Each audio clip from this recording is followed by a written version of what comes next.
Kia ora, this is Toa Henare from New Japan Pro Wrestling. You're listening to the Tapped Out Wrestling Podcast Network.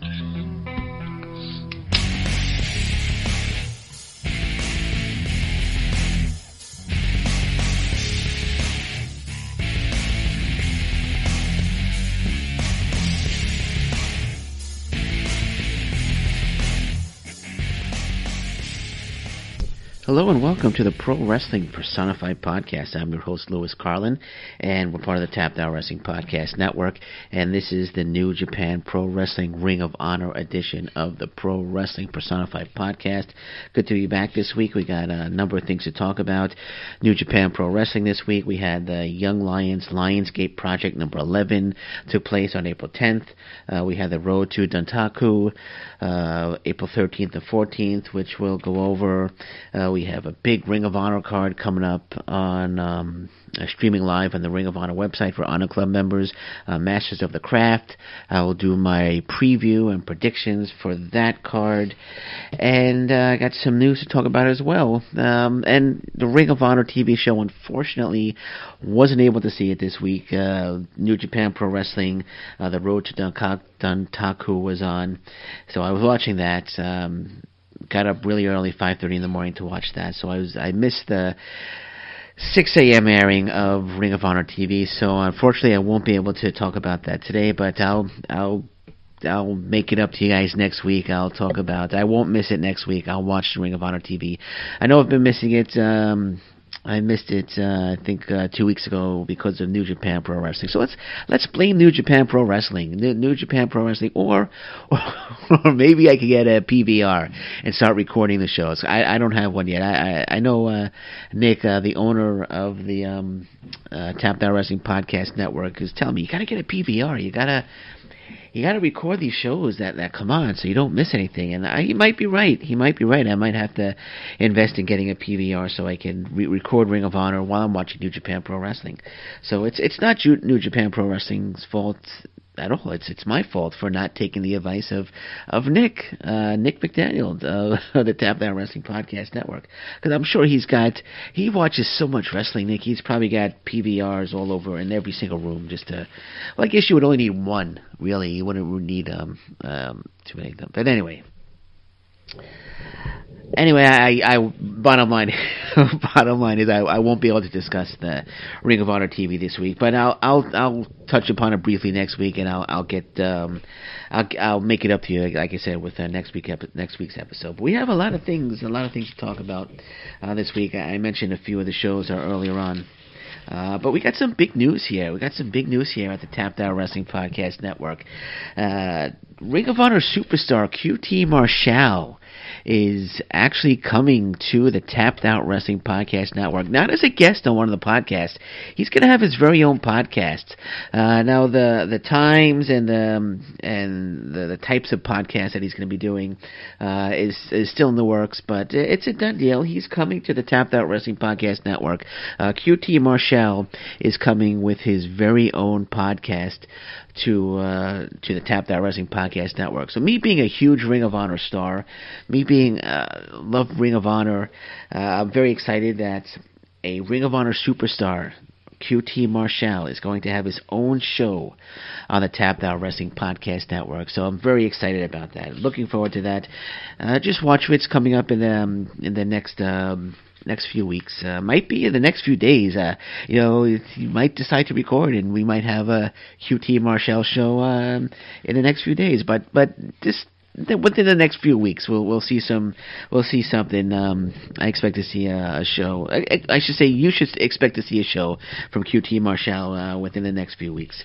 But again, QT Marshall has joined the Tapped Out Wrestling Podcast Network with his very own podcast. So I'm looking, as I said, we're all looking forward to that here at the Tapped Out Wrestling Podcast Network. It's going to be great stuff.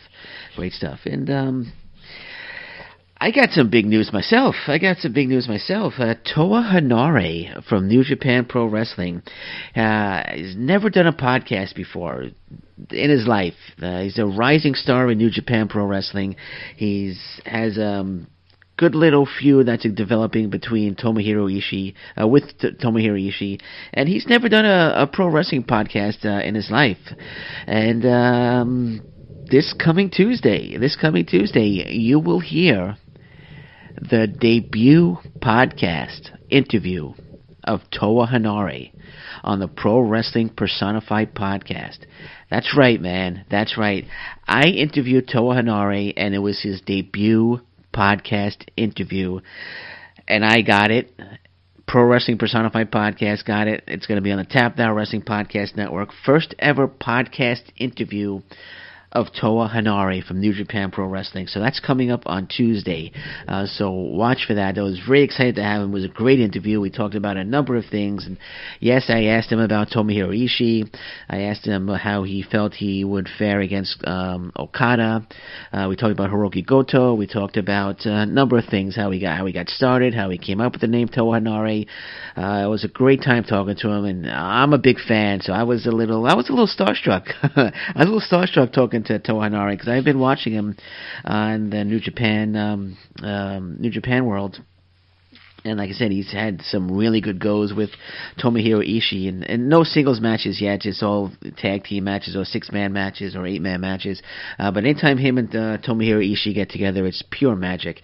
And we discussed it. We discussed Tomohiro Ishii quite a bit, and you don't want to miss it. You don't want to miss it. So this Tuesday, the Pro Wrestling Personified interview with, in his podcast interview debut, Toa Henare of New Japan Pro Wrestling. So you're not going to want to miss that. So lots of big stuff going on here at the Tap Down Wrestling Podcast Network. Lots of big stuff. All right, and let's get on to some news. I know Katsuya Kitamura, a young lion, he was going through his 7-match trial. Suffered a concussion 5 weeks ago, and we haven't seen him in those 5 weeks. He's been out for, like I said, 5 weeks. And I was reading a report today that he might be done with New Japan Pro Wrestling. So he might be finished. So his career with New Japan and Pro Wrestling as a pro wrestler might be over. That's a shame. I was reading one report is because of the concussion, but I was reading another report that they're using the concussion as an excuse, and they're not disclosing the real reason why we may never see him again in New Japan Pro Wrestling, which is interesting. But nonetheless, we haven't seen him in 5 weeks. He went through 6 matches of his 7-match trial series, and he suffered a concussion. I'm not sure exactly which match he suffered a concussion, but it was a shame. We haven't seen him for 5 weeks. I personally, I like Kitamura. I hope we see him again, but there's a very good chance that we may never see Katsuya Kitamura wrestle again. Well, for New Japan anyway. And if it's a concussion and he can't compete anymore, I safety first, man. Safety first, of course. Your health. I shouldn't say that. Your health. Safety and health is the most important thing. So if he needs to step down for health reasons, that's understandable. And and if that's the case, I would wish him nothing but the best of luck. But I'll keep my eye on that, and I'll keep us posted on that developing situation for New Japan Pro Wrestling, folks. Suddenly, I'm becoming a newscaster. We'll be watching that developing situation, folks, on Katsuya Kitamura in the upcoming weeks. So stay tuned, and we'll have an update in the upcoming weeks on Katsuya Kitamura, New Japan Pro Wrestling. All right, Bone Soldier. I'm not really familiar with Bone Soldier, and I had to do a little research on Bone Soldier. Apparently Bone Soldier left New Japan Pro Wrestling 2 years ago, formerly Captain New Japan, and he became Bone Soldier, joining Bullet Club, and I think I was reading he was kicked out of Bullet Club by Kenny Omega due to a poor showing at 2016 World Tag League tournament.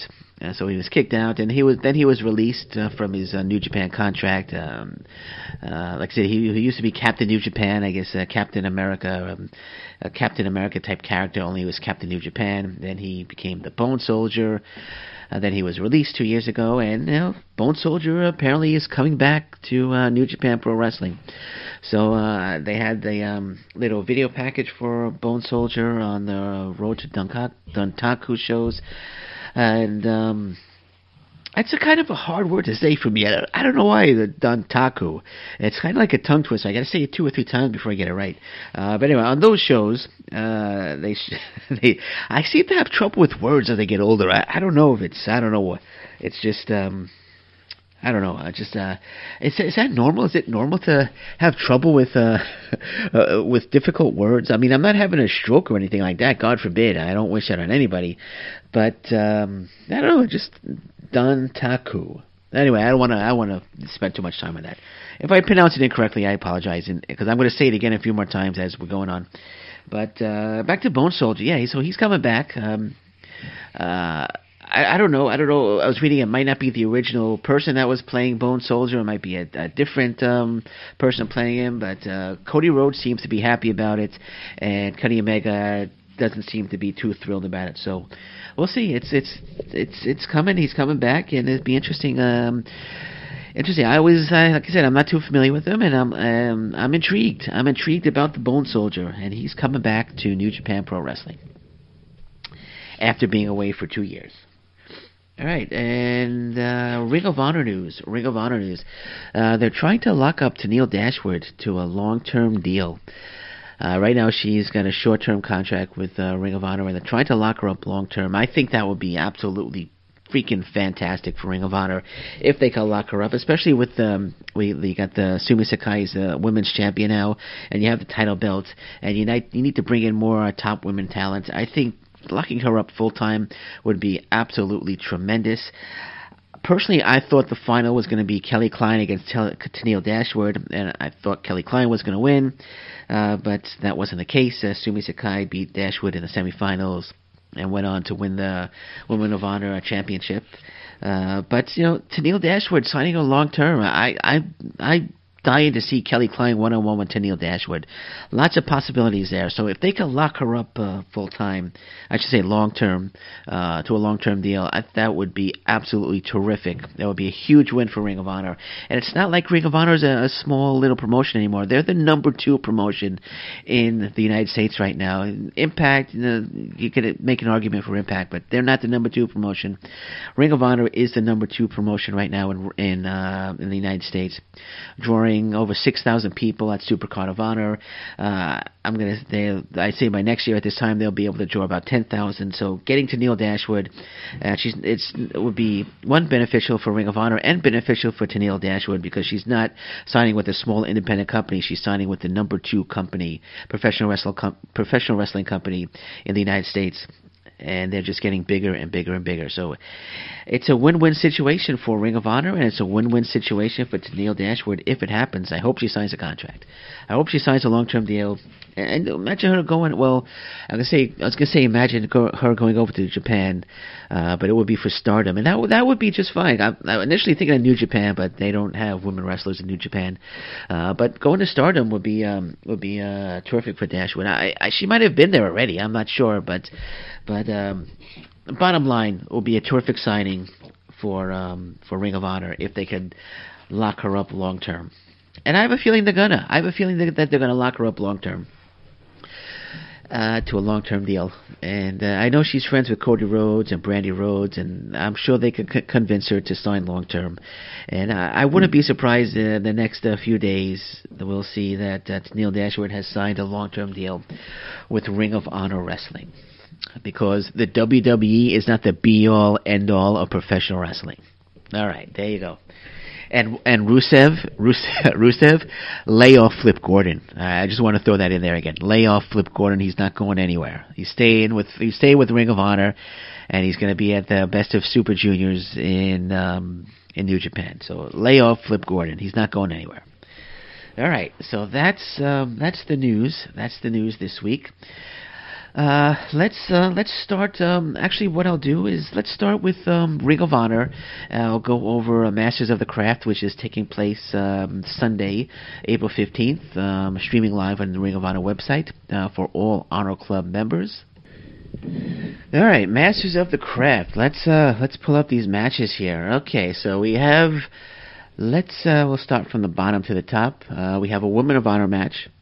the Women of Honor champion, Sumi Sakai, teaming with Tenille Dashwood, who I was just talking about, and Deonna Purrazzo as they take on Madison Rayne, formerly of Impact Wrestling, Jenny Rose, and Brandy Rhodes. So Sumi Sakai, Tenille Dashwood, Deonna Purrazzo versus Madison Rayne, Jenny Rose, and Brandy Rhodes. Okay, one thing here is Sumi Sakai just won the Women of Honor title. I would have put her in a title match right off the bat. I know it's streaming live, Master of the Craft. It's not a pay-per-view or anything like that, but it's streaming live on. It's basically a house show that's streaming live on for the Honor Club members. But I would have put her into a singles match right away, like against Jenny Rose or maybe Madison Rayne or even Brandy Rose. Have her defend the title, just so she could defend her title successfully before she loses it to Kelly Klein. Because she's going to lose it to Kelly Klein as soon as they meet. So Kelly Klein's going to get that title. But I would have put her in a title match. But nonetheless, they have the 6 women tag team match.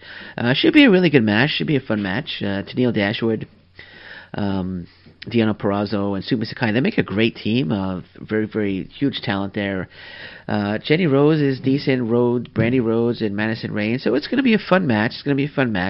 Lots of action. I'm picking Sakai, Dashwood, and Purrazzo to defeat Madison Rayne, Jenny Rhodes, and Brandy Rhodes. I'm going to go out on a limb here and say that Tenille Dashwood turns on Sumi Sakai after the match, which is going to lead to a Sumi Sakai versus Tenille Dashwood match for the Women of Honor title. And if that happens, I wouldn't be surprised if Dashwood becomes the next champion. But whoever is the champion and faces Kelly Klein next, Kelly Klein is going to take that title. Sumi Sakai got lucky. But the first woman to put their title on the line against Kelly Klein is going to lose it. So, but yeah, I'm gonna predict Dashwood turns on Sumi Sakai after the match, setting up a feud between the two. Ring of Honor World Championship match. We have Cheeseburger taking on the Ring of Honor television champion Silas Young. Do we need to make a prediction here? Do we really need to make a prediction here? Everybody knows who's going to win this match. Silas Young is in no way, shape, or form going to drop the title to Cheeseburger. Not quite sure why this match is taking place. Cheeseburger really hasn't done anything to earn a world television title shot, but should be an okay match. Silas Young should dominate and win this in under 10 minutes. So I'm going with Silas Young to successfully defend his, as I think 100% of everybody else is going with, Silas Young to successfully defend the Ring of Honor World Television Championship against Cheeseburger. Okay, and then from there we have SoCal Uncensored. Shane Taylor taking on the Bullet Club. I believe, if I'm not mistaken, it's Adam Page, the Young Bucks, and Flip Gordon. I could be wrong, but I was the matches I'm looking at just says Bullet Club, but I'm certain it's Adam Page, Young Bucks, and Flip Gordon taking on SoCal Uncensored, which of course Christopher Daniels, Frankie Kazarian, and Scorpio Sky, and their partner Shane Taylor. So that should be a tremendous match. Of course, SoCal Uncensored are the Ring of Honor 6-man tag team champions. Even though they got their belts stolen, but they're still the 6-man tag team title holders. And should be a great match. I'm going to go with Bullet Club and Flip Gordon. Flip Gordon coming off a terrific Supercard of Honor, as did the Young Bucks. And if it's not Adam Page, I'm almost certain it is. It's not Marty Scurll, because it's not Cody, because Cody is on the card against Taven, and Scurll is in the main event. So I'm almost certain it's Adam Page and the Young Bucks teaming with Flip Gordon against Shane Taylor. And I love Shane Taylor. Shane Taylor just keeps getting better and better, and I was a little disappointed that he wasn't part of Supercard of Honor. I really wanted to see Shane Taylor at Supercard of Honor, and it was a shame we didn't. But he just keeps getting better and better and better, and this is gonna be one hell of a match, and I can't wait. This is one of the matches that I can't wait to see on Masters of the Craft. It's gonna be crazy action in this match. But when all is said and done, Bullet Club and Flip Gordon, in my opinion, will be victorious. We got Coast to Coast taking on the Dogs. Got a little feud going on there. I'm going with Coast to Coast to win that match. I know they're building Coast to Coast up to be one of the top tag teams.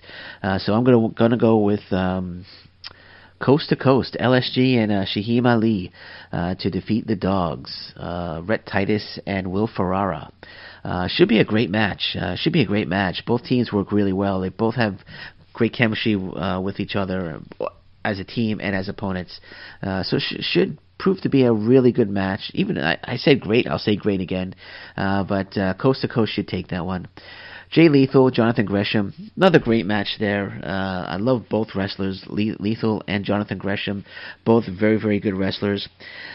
But I gotta go with my man Jay Lethal. So picking Jay Lethal to defeat Jonathan Gresham in which should be a tremendous one-on-one match at Masters of the Craft. First blood match, Cody taking on Matt Taven. First blood match. So in this match, wrestler doesn't have to be pinned. They don't have to submit. Just the first wrestler to stop bleeding first is the loser. So it kind of protects a wrestler. So because they're not pinned and they don't have to submit. So all they have to do is bleed first. And anyone could get hit and start to bleed. So I'm going with Matt Taven. I'm going to say Matt Taven defeats Cody in this first blood match. I think Cody's going to wind up bleeding first. Then the main event, it's going to be the Ring of Honor World Champion Dalton Castle putting that title on the line against Marty Scurll, Punishment Martinez, and the Beer City Bruiser. Whoa, that's gonna be one hell of a freaking fatal 4-way match. Picking a winner, the smart mind's gonna go with Dalton Castle. But I'm kind of stupid. So I'm going to go with Marty Scurll to take the Ring of Honor World Championship away from Dalton Castle.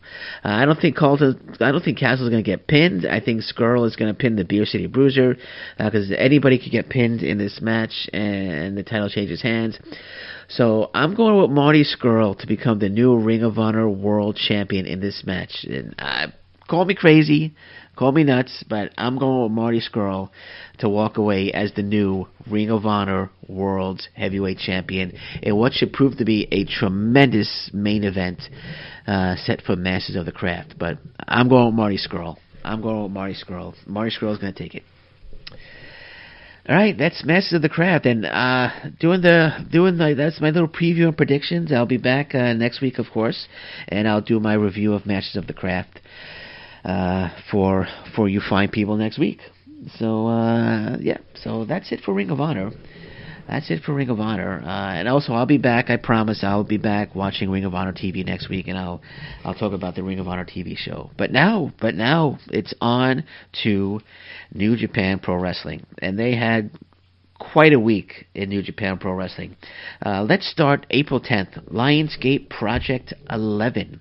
Now this is a Young Lions show, Young Lions showcase, I should say. You have Young Lions. Young Lions are the new and upcoming wrestlers, of course. And we have some veterans. We also had wrestlers from Taka Michinoku's promotion and training school, the Kaientai Dojo, and also Michinoku Pro Wrestling. I didn't know he had his own promotion, but he does. And we had some talent from his wrestling promotion and his dojo on this card as well. It's only 5 matches. It was a short show. But it was a really good show. I love the Young Lions. So we had 2 Young Lions debuting on this show. Great stuff. I enjoyed it. I really enjoyed it.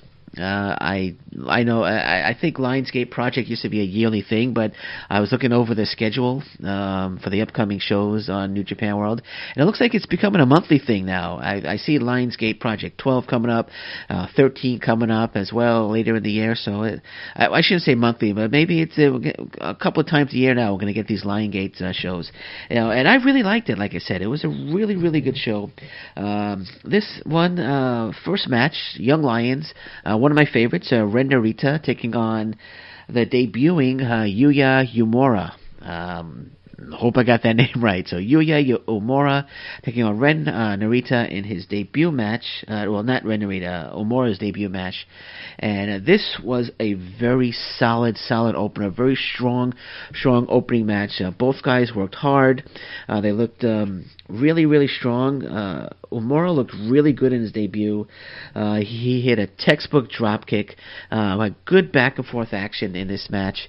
But Ren Narita did win the match. He tapped out Uemura with Boston Crab, and that seems to be the finish of choice with Young Lions. I think they're told that they have to win their matches via submission, and I think I heard Don Callis say that they're only allowed to use a limited amount of moves, and that's why we see many of the same moves in these matches. But they bring the fire. I love the Young Lions, and there's a great crop of Young Lions out there right now, and we got 2 new ones in this on this show, and great stuff. I'm a fan. I love the Young Lions, and Narita and Uemura. They gave us a strong opening match, and it was there's nothing fancy. It was just pure wrestling, but good back and forth action.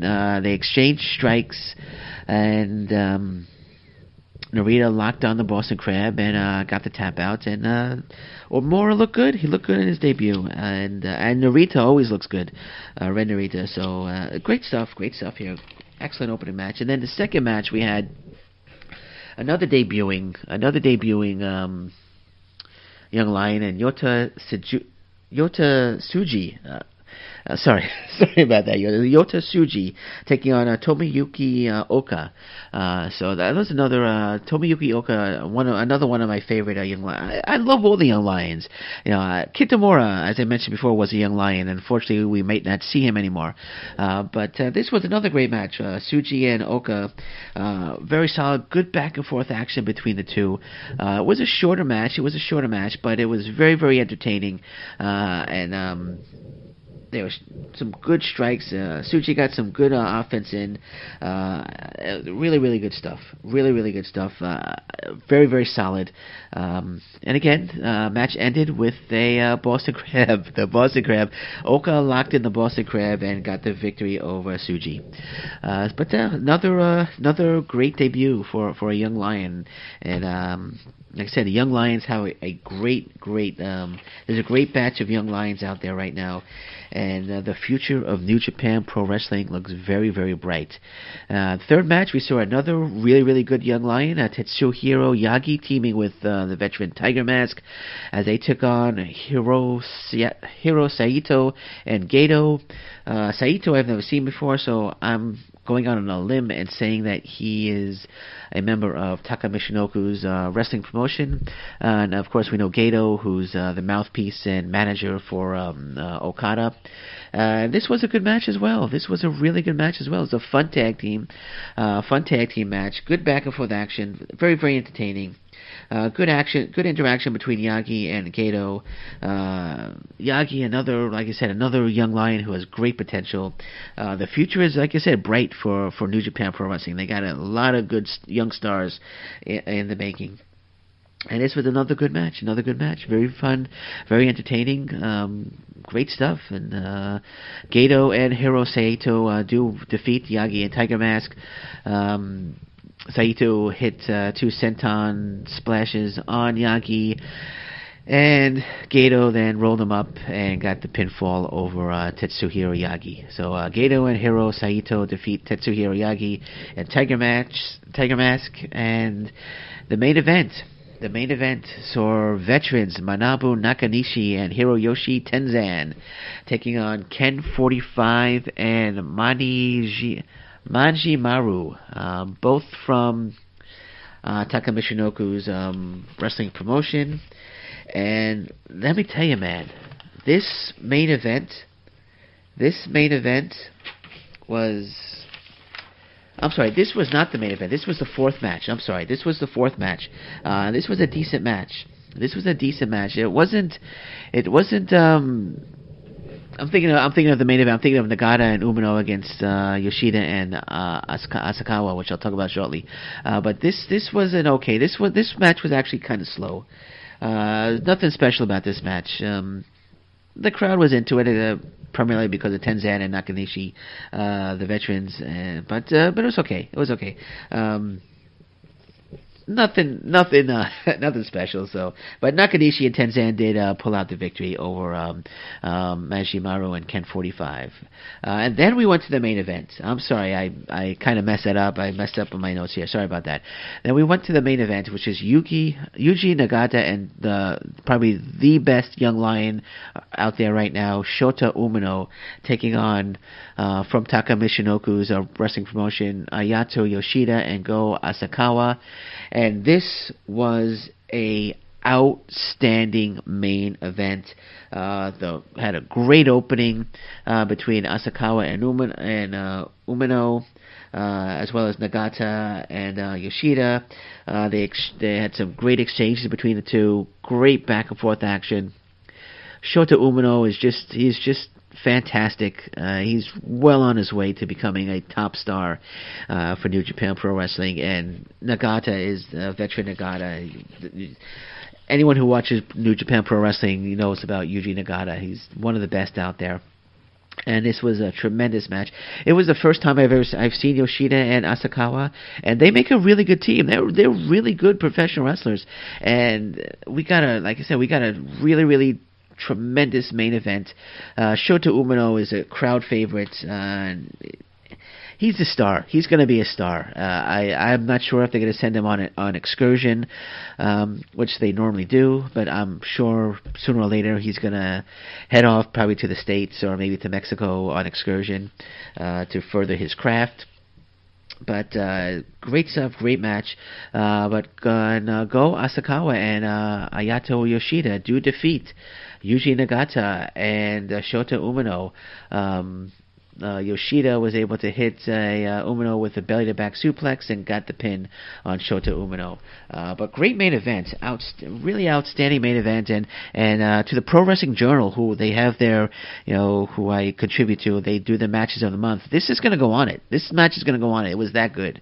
So this match is going to go on it. So I enjoyed the whole card. I enjoyed the card. The fourth match, Nakanishi and Tenzan, that match was okay. But I'm looking forward to Lionsgate Project 12. So that's coming up soon as well. Actually, when is that coming up? Let's take a look. Let's see. I know they have 12 is coming up. I got the schedule right here. I think it's coming up next month in May. Yeah, May 15th. Lionsgate Project 12. So let me read the card. I'll run down the card. So Lionsgate Project 12 will be Yota Tsuji against Yuya Uemura. Wow, so that's the debuting, the two young lions that debuted on Lionsgate Project 11 will be going 101 at the Lionsgate Project 12. So that should be a fun match. But they both look really good, so I'm looking forward to that one. Manabu Nakanishi 101 with Tomoyuki Oka should be good. Hiro Saito against Hiroshi Tenzan. I'm sorry, Hiro Saito teaming with Hiroshi Tenzan, taking on Ren Narita and Tsuhiro Yagi. That should be another good one. Wow, Shota Umino going 1-on-1 with Daisuke Sekimoto. Don't know much about Sekimoto, but I'm sure it'll be a great match because Shota Umino is involved. And the main event will be Yuji Nagata going 1-on-1 with Ayato Yoshida. Actually, I should point out at Lionsgate Project 12, Yoshida did call out at the end of the match. He did call out Nagata, and he said he wanted a 1-on-1 match. And so Lionsgate Project 12, they have their 1-on-1 match.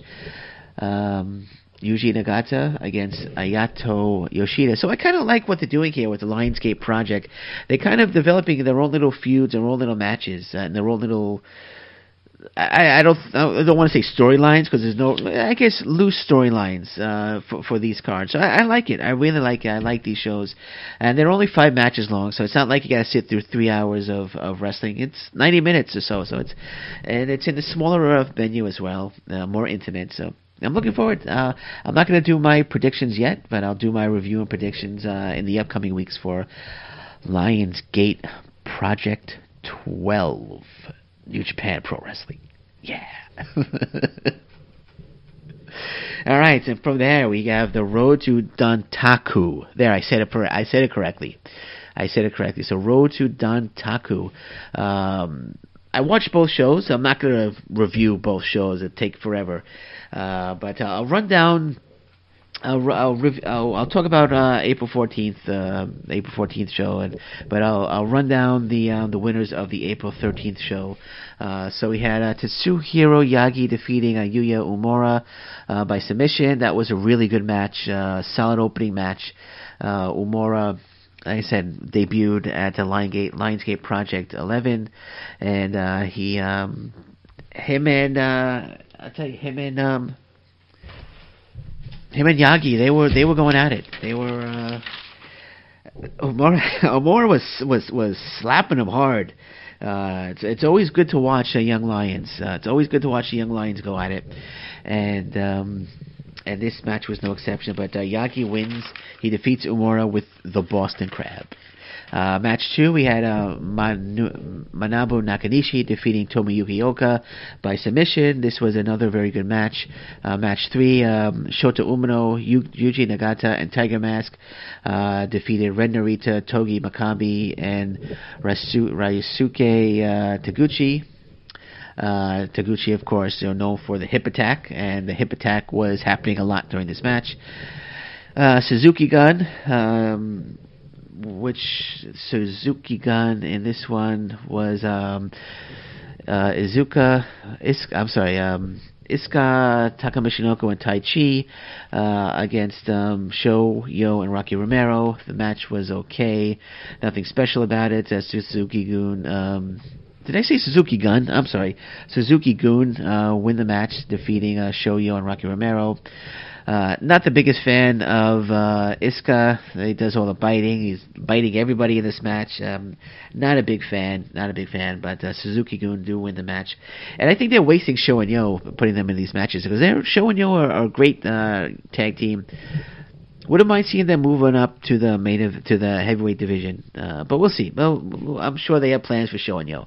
Toru Yano and Tomohiro Ishii went up against Hiroyoshi Tenzan and Toa Henare. I'm going to talk about this on the April 14th show. But anytime Ishii and Henare get in the ring, it's absolute magic, and this match was no exception. Both teams worked really well. It was a great match. Love whenever Henare and Ishii get together, and Ishii doesn't hold back. He was absolutely plastering Toa Henare in this match, and Henare was given just as good as he gets. And I'm sold on Toru Yano. I didn't like Toru Yano at first when I first started watching New Japan a few months back, but I'm sold. I'm sold on Toru Yano. I'm a fan. I love Toru Yano. He's a great talent. He's fun to watch, and I'm a fan. I love Toru Yano. But we need a Tomohiro Ishii one-on-one match with Toa Henare. And speaking of Toa Henare, as I mentioned earlier, this Tuesday, don't forget, the podcast interview debut of Toa Henare on the Pro Wrestling Personified podcast. Don't miss it. It was a great interview. And then we had Los Ingobernables de Japan taking on, it was Bushi, Sanada, Evil, and Hiromu Takahashi taking on Desperado, Katamura, Lance Archer, and Davey Boy Smith. And Los Ingobernables de Japan defeats Suzuki Gun via pin. And then we have the elimination match, which was tremendous. Kushida, Michael Elgin, Dave Finlay, Juice Robinson, Hiroshi Tanahashi taking on Will Ospreay, Yoshihashi, Jay White, Hiroki Goto, and Kazuchika Okada. I get confused with these U's. Sometimes you're supposed to pronounce the U, sometimes you're not. So I think it's just Kazuchika Okada. So again, I apologize for the name. I'm still learning. I'm still green when it comes to New Japan Pro Wrestling. But I'm getting, when it comes to New Japan Pro Wrestling names, I'm still green. But he's the champion, so I got to show him some respect. So Kazuchika Okada, and this was a great elimination match, and this gave us a preview of a lot of upcoming title matches. Kushida challenging Will Ospreay, Finlay challenging Jay White for the U.S. IWGP U.S. title, and Juice Robinson challenging Hiroki Goto for the for the Never Openweight title, and Hiroshi Tanahashi challenging Okada for the IWGP Heavyweight Championship. So we got a good little preview here, and this was a tremendous main event, the best match of the show without a doubt, and it was great, a great match. Lots of terrific action in this one. But when all was said and done, David Finlay wins the match for his team. Is that correct? Yeah, I'm sorry. Of course it's correct. David Finlay eliminated Jay White. I'm sorry. I was just looking at I have terrible handwriting. And I was half asleep when I was watching this specific match. So I was just thinking, is that right? 'Cause I'm thinking about April 14th as well. So yeah, no, that's right. David Finlay wins the match for his team, eliminates Jay White. And that was it. Kushida, Elgin, Finlay, Robinson, and Hiroshi Tanahashi defeat Will Ospreay, Yoshihashi, Jay White, Hiroki Goto, and Okada, aka Chaos. So there you have it. So that was April 13th. Great card, and let's then we go on to April 14th, which I watched this morning. Because I was watching this morning, like I said, I didn't get to watch Ring of Honor TV, so I do apologize for that. But this was April 14th was a terrific card from top to finish, with the exception of one match. But other than that, it was a terrific card. So let's go over. First match we had was Ren Narita taking on Yota Tsuji. Great Lions. I can't say enough about the Lions. I'm glad they kind of got their own show in the Lionsgate Project, but you can't say enough about the young Lions. It's just great stuff. I just feel bad because they got to go through a lot of stuff. They got to take beatings from Lance Archer. They got to take beatings from post-match beatings from Minoru Suzuki. But this is what they want to do, and they have my complete respect. I'm a huge fan of the Young Lions, and I can't say it enough that New Japan Pro Wrestling, they have a lot of the potential. The future is great, as I said earlier, for New Japan Pro Wrestling. Great stuff. The current crop is just so good, and this was a really good match.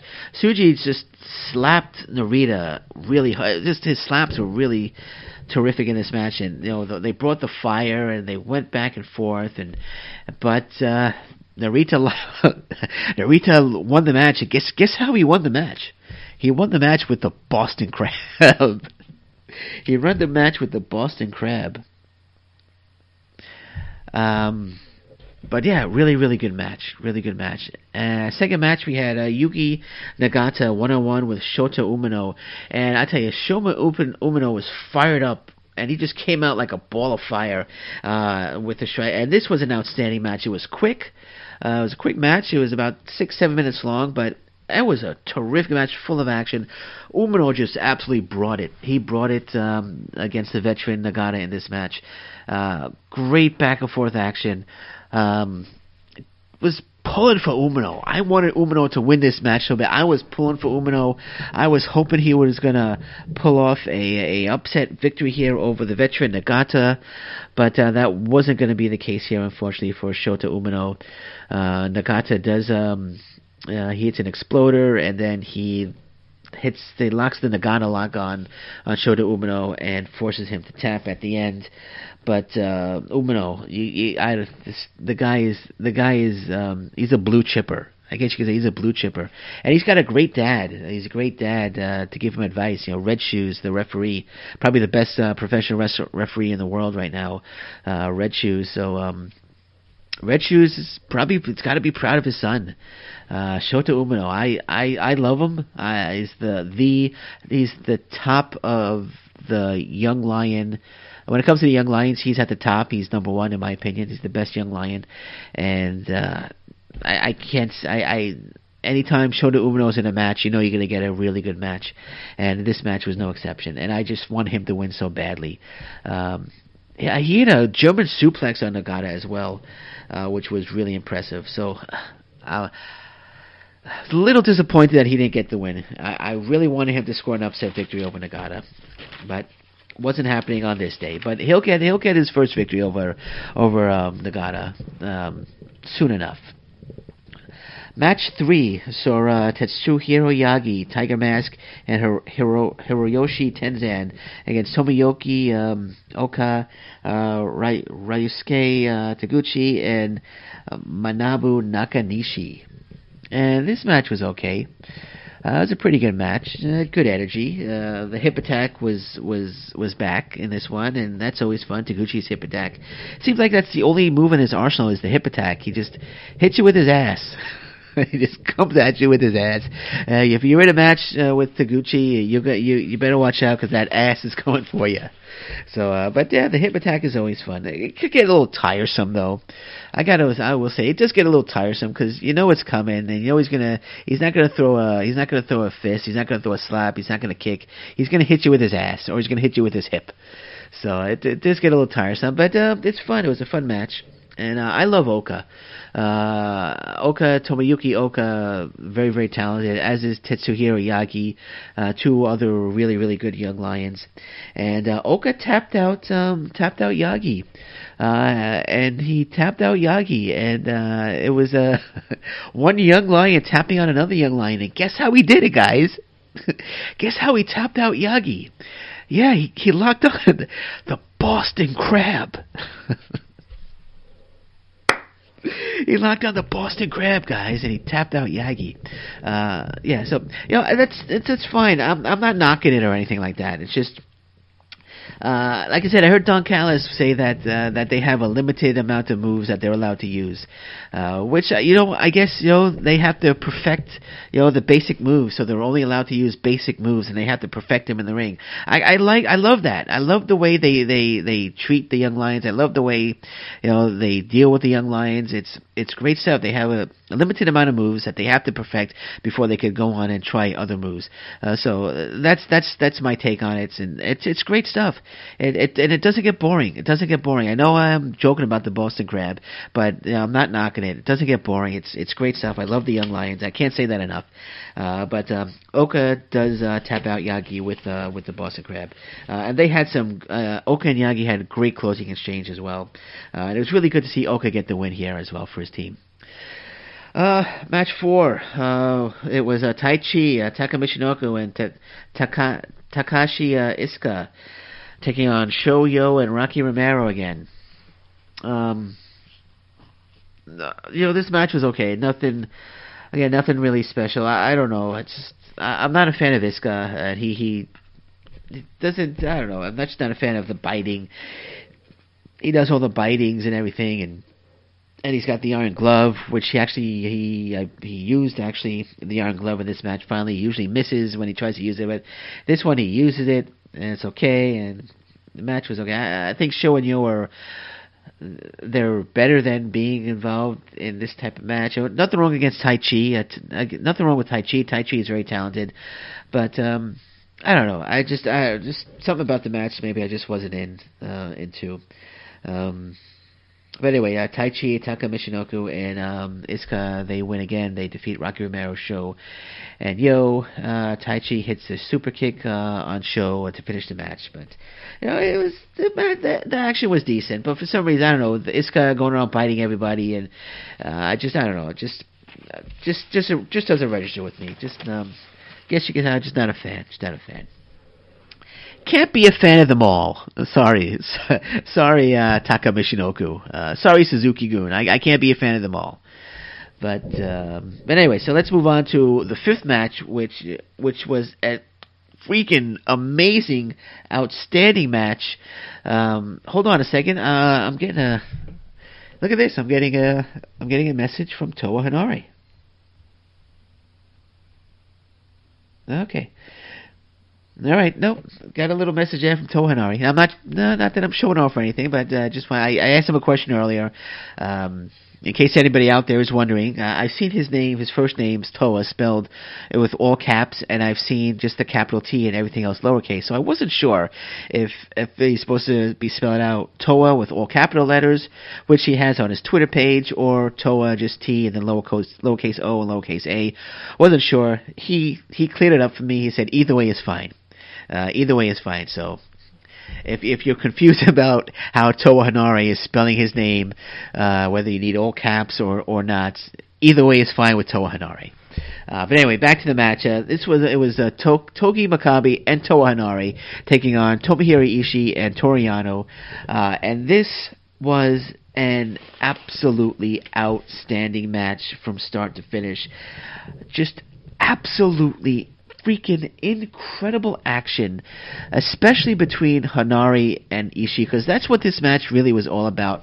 The build to the one-on-one match between Henare and Ishii, which is coming. I don't know when it's coming, but it's coming soon. So that's what this match was all about. The build towards that match. Yano and Makabe start us off. I was going to say, and Henare tags in. He doesn't want anything to do with Yano. He wants Ishii right off the bat. And man, they were just plastering each other from start to finish. Ishii doesn't hold back, as I said, but neither does Henare. Henare was tagging Ishii as well, and it was great. The action was incredible. The closing stretch on this match was just. It brought a tear to my eye. It was so freaking good, man. And Henare came so close to getting that pinfall victory on Ishii. I was out of my chair, and I'm standing, and I'm watching, and I'm cheering for Henare. I'm a fan. I'm not going to lie. I'm a fan of Toa Henare, and I was cheering for him, and he came so close, I think, 3 or 4 times to getting a pinfall victory over Ishii, and they were so close near falls. Damn, and I was just, come on, Henare, and I thought he had it. There was one point he hit a flying shoulder tackle, and I thought he had it, and he hit a Samoan drop, I believe, and he had another good near fall, and up on the top rope, and he hit a flying shoulder tackle, and I thought he had it there, and I'm like, 1, 2, and Ishii kicks out. It's just an absolute joy to watch the two get together, and like I said, please, you gotta give them New Japan Pro Wrestling. You gotta give them the one-on-one match that everybody wants to see. I know everybody wants to see it. Just great action, and of course Toru Yano was fun in this match, and Togi Makabe, he's always great to watch. So this was a tremendous match. In the end, though, Tomohiro Ishii does hit the brainbuster on Toa Henare and gets the win, pinfall victory. And so Tomohiro Ishii and Toru Yano defeat Togi Makabe and Toa Henare. But after the match, post-match, Henare crawls towards Ishii. He still wants more of Ishii, but Ishii lifts him up and nails him with a massive clothesline. We need a singles match with these guys too, between these two guys, really, really soon. And again, I talked to Toa Henare about Tomohiro Ishii and the possible one-on-one match, and you could hear all that this Tuesday on the Pro Wrestling Personified podcast, only on Tapped Out Wrestling Podcast Network. My interview with Toa Henare coming up this Tuesday, and yes, we do talk about Tomohiro Ishii a lot and in detail, so you don't want to miss that interview this Tuesday. Tapped Out Wrestling Podcast Network, Pro Wrestling Personified, interview with Toa Henare of New Japan Pro Wrestling. And that's the last time I'm going to plug that. No, I'll plug it one more time. It's my show. I'll plug it 10 more times if I want. I was just proud to get him. I was proud to have him on the show. He's a really, really, I was intimidated at first. I was a little nervous because, you watch Toa Henare in the ring and he's a monster. He's a badass monster in the ring, but he was a mellow guy. He actually contacted me beforehand and said he was a little nervous, and I was like, this guy's nervous? This is Toa Henare. This guy takes massive shots from Tomohiro Ishii week in and week out, and he's nervous about talking to me on a podcast. I don't think he was really nervous. I think he was just more excited than nervous. It was his debut podcast, so it was very exciting to have him on. Great guy. Very, very, very good very good person to talk to, and you'll hear it. It's coming out this Tuesday on the Tapped Out Wrestling Podcast Network. Then we go to match 6, which gave us a preview of some more upcoming matches, more title matches coming up. Juice Robinson, David Finlay, Michael Elgin, and Kushida taking on Hiroki Goto, the never openweight champion. Jay White, who is the IWGP US title holder, Yoshihashi, and the IWGP Junior Heavyweight Champion Will Ospreay. This was another tremendous match. We had a great opening exchange. Not opening, but a great exchange between Kushida and Ospreay. Was it the opening? I think Finlay and Ospreay started, and then Kushida came in, I believe. But anyway, nonetheless, Kushida and Ospreay had a great exchange, and this was an incredible match. Again, we got a great preview of the upcoming Juice Robinson Hiroki Goto title match, Finlay Jay White title match, and Kushida Will Ospreay title match. And poor Michael Elgin and Yoshihashi, they don't have any title matches coming up, so they're like the odd man out. They could have just had a 6-man title match, 6-man tag team match here. But incredible match, great action, good back and forth action. Goto is just tremendous, as is Will Ospreay, as is Kushida, as is Finlay, as is Juice Robinson. Everyone, there's tremendous talent in New Japan Pro Wrestling. And great energy in this match, and really, really built up towards the upcoming title matches. Juice Robinson, Finlay, Michael Elgin, and Kushida do defeat Hiroki Goto, Will Ospreay, Yoshihashi, and Jay White. Michael Elgin hit a Elgin bomb on Yoshihashi, a huge Elgin bomb on Yoshihashi, and pinned Hashi for the victory for his team. But great match, closing stretch. Everybody trying to get their finishing move in. It was a great closing stretch as well. Love this match, tremendous match. I can't wait for these title matches, which are coming up within the next few weeks. And then the main event was the elimination match between Los Ingobernables de Japan, Hiromu Takahashi, Bushi, Sanada, Evil, and Tetsuya Naito against the IWGP Junior Heavyweight Tag Team Champions El Desperado and Yoshinobu Kanemaru, Davey Boy Smith, Lance Archer, and the IWGP Intercontinental Champion Minoru Suzuki. And you're going to have to hold on for 1 second because I need to take a drink of water because my throat is tired from saying all those names.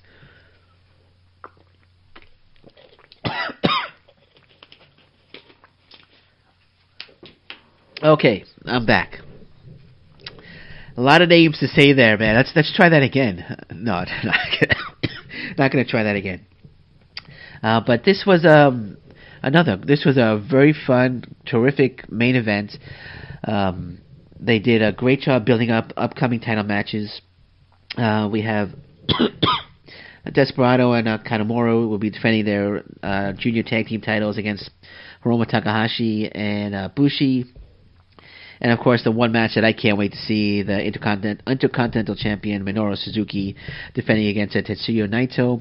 So we had some terrific action. Great preview of those title matches that are coming up. Also Bushi, Sanada and Evil defending the IWGP Heavyweight Championship against Killer Elite Squad, Davey Boy Smith and Lance Archer. So that match is coming up as well. So get a good preview here of a lot of title matches that are upcoming. Match 6 and match 7 gave us a good preview of the upcoming title matches. And Suzuki and Naito, their interactions are just, when they get together, it's terrific. I can't wait for their one-on-one match. As I can't wait for Archer and Davey Boy Smith against Sanada and Evil. As I can't wait for Desperado and Kanemaru taking on Takahashi and Bushi for the junior tag team titles. But like I said, tremendous match here. Great action here. And you hear me say that a lot, great action, because it's New Japan Pro Wrestling. It's always great action, man. But in the end, Suzuki-gun do win. it came down to Lance Archer and Desperado against Takahashi. Takahashi was able to eliminate Lance Archer, and then Desperado, with the help of Kitamura, was able to roll Takahashi up for a pin, and Suzuki-gun are victorious in this match. And post-match, Desperado and Kitamura beat down Bushi and Takahashi. More build is setting up their upcoming title match, which is happening later in the month of April. We'll get that match, and I'm thinking Bushi and Takahashi are going to defeat Desperado and Kitamura for the titles. But I'll do my predictions. Well, hold on a second. Let me see when's that. No, we'll talk about it next week. But I'm going to predict that they will defeat Kitamura and Desperado for the IWGP Junior Heavyweight titles. And Sonata and Evil against Archer and Davey Boy Smith is going to be a fun one as well. That's coming up later in the month as well. So that's going to be, as is Suzuki against Naito, as I said. So a lot of really good title matches coming up for New Japan Pro Wrestling. And that was it. And Lance Archer, by the way, almost made a kid cry today. It was a little girl. I kind of felt bad. He goes up, he's spitting water at everybody. He goes up to this little girl and he scares the little girl. The little girl grabbed her mom, but the little girl didn't cry. The two previous ones, the two boys, they cried, but this little girl was tough. She looked scared. She looked scared as hell, but she didn't cry. So maybe Lance Archer met his match in that little girl this week. But he kind of backed off a little bit because it's a little girl. I mean, a little boy, maybe it's a boy. No, but anyway, it's the same difference. They're little kids, but still, it's great heel work by Lance Archer. And I feel bad when they cry, but he's a heel. He's doing his heel. He's doing his job, and the fans hate it, and that's what he's going for. So. But anyway, and that's it. That was it for New Japan Pro Wrestling. And let's just take a look at the schedule. Let's see what's coming up. I know we have so the 23rd and 24th are the next 23rd, 24th, 27th, 29th are the next upcoming shows for New Japan. So we have today is the 14th. So the next show that is on New Japan World, which I will be reviewing, will be the 23rd and the 24th. And we'll talk about those shows next week. I'm not going to get into any previewing right now. So we'll talk about those shows next week on next week's show. And that's it. And that's it for this week. I'm done. So I'm just going to say, don't forget this Tuesday, my interview on the Pro Wrestling Personified podcast with Toa Henare will be on the Tapped Out Wrestling Podcast Network, and you're not going to want to miss it. Keep your eyes out for QT Marshall's new podcast that will be coming to the Tapped Out Wrestling Podcast Network as well. And that said, I will just say my name is Lewis Carlin. This is the Pro Wrestling Personified podcast, the New Japan Pro Wrestling and Ring of Honor edition of the Pro Wrestling Personified podcast. And until next week, as I said, I'll do the preview next week of, April 23rd and 24th shows on New Japan Pro Wrestling World. I will also do my review of Masters of the Craft. Just wanted to throw that in there before I officially say goodbye. So I will officially say goodbye now and say until next week, thank you very much, take care, bye-bye, and stay safe, everybody. So long.